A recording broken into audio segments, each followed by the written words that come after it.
Ladies and gentlemen, welcome back to the second episode of Yomi Questions.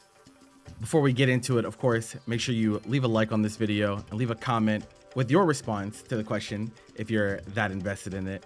But we have two questions that we're going to be going over today. The first one is, why does it feel easier to swap a character than it is to improve? Now, this is an interesting question, actually. And I love the fact that this question was asked because I get to use a visual aid. I get to use a visual aid, and so I will direct your attention towards this graph. Now, this graph on the y-axis has performance, skill level, and proficiency, and on the x-axis it has experience, time, and repetitions. Now, this is an important graph to understand because this is something that you will realize more and more as you continue to play more and more fighting games, and that because fighting games are difficult and most of the time they have infinite ceilings, like humans can only go so far, right? If we were tasked, then we could solve games down to the very nitty gritty. Like, we could completely solve them and there would be nothing more to talk about, but we're not tasked. And so, like, for humans, there's like never a ceiling to reach, right? That's kind of the joy of fighting games in a lot of ways. Now, this graph is important because improving in a fighting game, in my opinion, how I describe it, is a series of plateaus, right? Now, the series of plateaus takes place after you reach a certain point. There's a certain inflection point on this graph where it changes from like being very steep, right, to tapering off, right, and being more horizontal. And that's kind of just how the improvement process is, right? Like, as you go further and further and you become better and better, it takes exponentially more effort to improve from there, right? And when you become a good player, it takes much more time to create a noticeable gap in skill, as opposed to when you're starting out, right? You could just learn a few things, whether it's a certain combo or a certain string or this or that. Like, very, very basic bits of knowledge can actually lead to pretty staggering improvements at the beginning. That's why it's steep at the beginning, and that doesn't happen later on. And so with that answer, right, with that concept lies the answer to the question, right? When you switch characters, right, you could visualize this graph. It's like having one for each of your characters as well. Even if we're just not talking about overall skill in a fighting game, we can break this down to each individual character, right?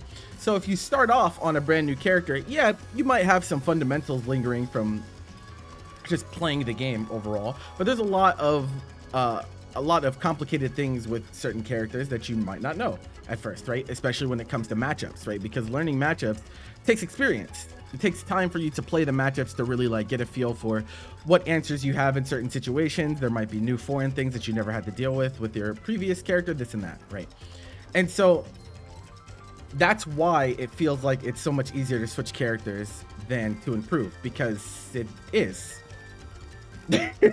It's easier to switch characters, or at least you're perceiving it to be easier, because when you're on a brand new character and you're playing these new matchups, and those small little bits of knowledge that you implement into your game, right, they lead to growth that is tangible. It's easy to see. You can see that you're better with this character as time goes on, right? At least until you reach a certain point to where it starts to taper off again and you start having to do more and more and more and more and more and more. And so by switching characters, right, you're kind of quote unquote resetting the process, right, back to a point where these small things lead to big improvements. And that's why it feels that way.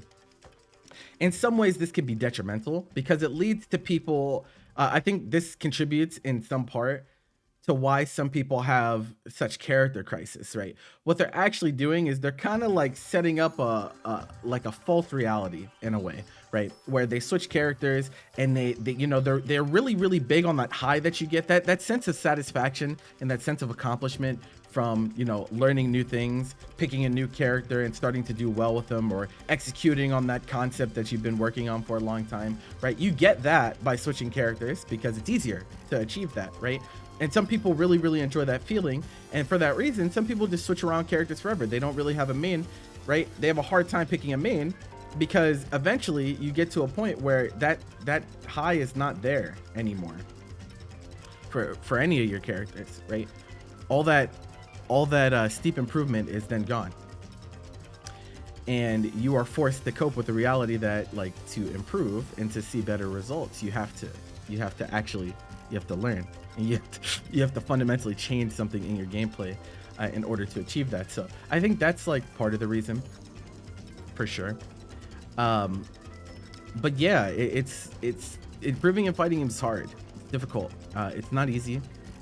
And swapping characters, you know, for some people, it's like it's almost like a I don't really know what to call it, actually. I don't even know what the word is for this, but they switch characters to like make an excuse for themselves, or like in some cases it's a self-fulfilling prophecy, right? If your mental is, you know, I'm not getting anywhere, I'm gonna switch characters because my character's the problem. Obviously my character's the problem, right? You switch character, you start, you know, winning some matches, and that in your mind you're like, oh yeah, I was so right, and people that think that way usually go down the route of picking another character again, right? Like they usually switch again and again and again because they're chasing that, when in reality you have to make the changes that lead to you becoming a more fundamentally sound fighting game player. So that's the best answer I can offer for that question. Good question though, really like that one. The second question is, how do you deal with toxic members in the community? Do you avoid them, beat them and shut them up, etc.? Now this one is much more complicated in my opinion, but it's something that not everyone will have to worry about. Like, and what I mean by that is the solutions I'm going to suggest sometimes cannot necessarily be implemented by everyone. Now, if we as a community change and we're more aware of these things happening and more willing to take steps to change them, then we absolutely could. So, being toxic is something that is, and I don't mean to sound like I'm encouraging this behavior, but it's natural, right? Running into toxic players, running into people that are just overall shitty, right? It's going to happen. Anytime you have a sizable community, right? Anytime there's like a decent amount of people playing any type of games, you're gonna run into people, right? The more people that you have in a community, the more shitty people you have in the community. Now, they don't make up an overwhelming majority, of course, right? Most people are fine or even good, right? But there are going to be a small community of people, or a small group of people that are toxic and harmful to the community, and that raw number of people only goes up over time. As the community grows, the number of toxic people grows as well. So how do we deal with it? Avoiding them is the worst option, right? So you don't want to avoid it. You don't want to avoid it, because if you avoid it and you ignore it, then it festers, right? And you run the risk of, especially in spaces like fighting games where an overwhelming majority of the discourse for the games happen on social media, right? Most of the things that happen in fighting games happen on Twitter, right? To my dismay, no one likes being on that website, but unfortunately that's where most things for fighting games happen. And so if you let toxicity fester, right, you will start to learn that no matter how shitty the opinion of someone is, right?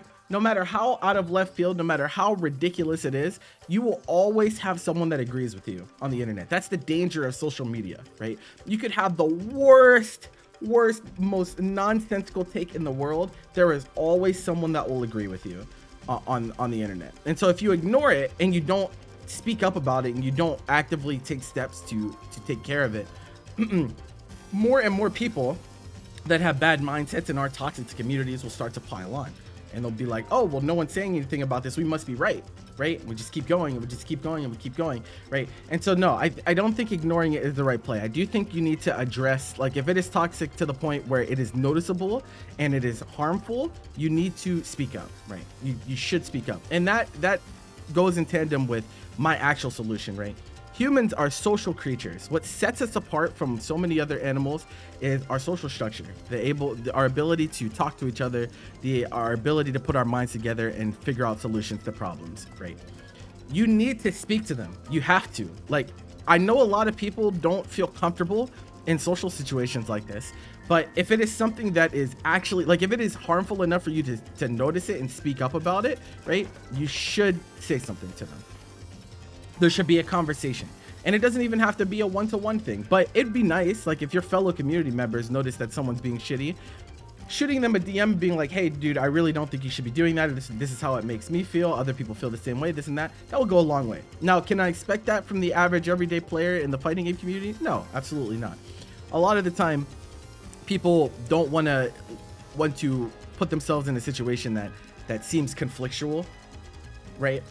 They don't want to put themselves in that situation. It just feels uncomfortable to them. So the best thing I would say is that if you're someone that feels that way, you're like, oh, this is really, really bad, but I don't really know how to address it, go about it, go to someone that is a pillar of the community. This is why it's important to have strong community members, right? Or strong community leaders.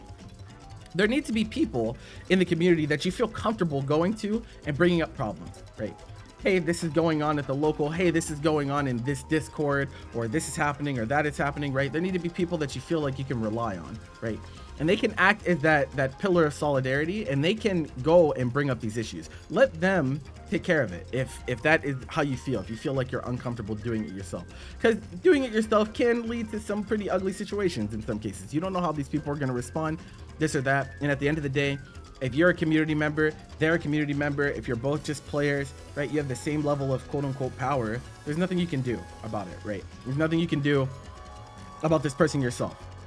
But if you go to someone like a TO or a broadcaster or anything like that, right, any type of community leader, it is implied that they have the means and they have the know-how of how to deal with that issue, right? If someone came to me and said, you know, hey, someone is being really, really toxic, I'm feeling a certain type of way about it, that's what I would DM them immediately. I'd be like, hey, this situation's going on. I've noticed this and that. This person spoke up. Or even I could even keep it anonymous if people don't feel comfortable like having the names put out there. But you know, you can have these conversations, but you do need to talk to them. And once you talk to them, right, what I do is I tell them, hey, this is not okay. You need to stop.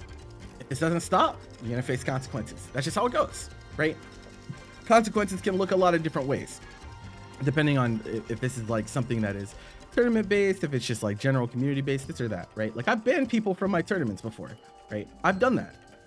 I've given people second chances as well, right? And I've told them, hey, can't be doing this type of stuff. I'm gonna forbid you from entering or being in my space for X amount of time. I need you to make some changes as a person. Come back, we'll reevaluate, right? And that's totally fine. At the end of the day, being in these communities, being in these tournaments, participating is a privilege, right? It's not a right.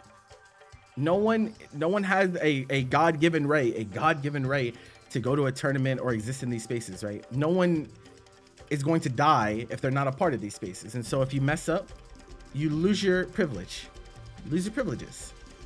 And you go from there, right? And that's how I think you should take care of things. But definitely speak up. Please speak up. As a TO, cannot tell you how much easier it makes my job for you guys to come to me directly. Say, hey, I feel like this is a problem, right? And I can make that judgment for myself. I can look at what you're saying. I can look at the situation and be like, okay, yeah, no, this actually is a problem. Or maybe I don't think this is an issue. And then you and I can have a conversation about maybe why it's perceived to be that way, right? Communication is key. Absolutely 100%. This community goes nowhere without it. So keep communicating. Please, for the love of God, speak up. That's what I got for you guys on the second episode of Yomi Questions. Please make sure to leave a like and comment if you enjoyed. Let me know what you think about the answers that I gave down in the comments below, and I'll see you next time. Later.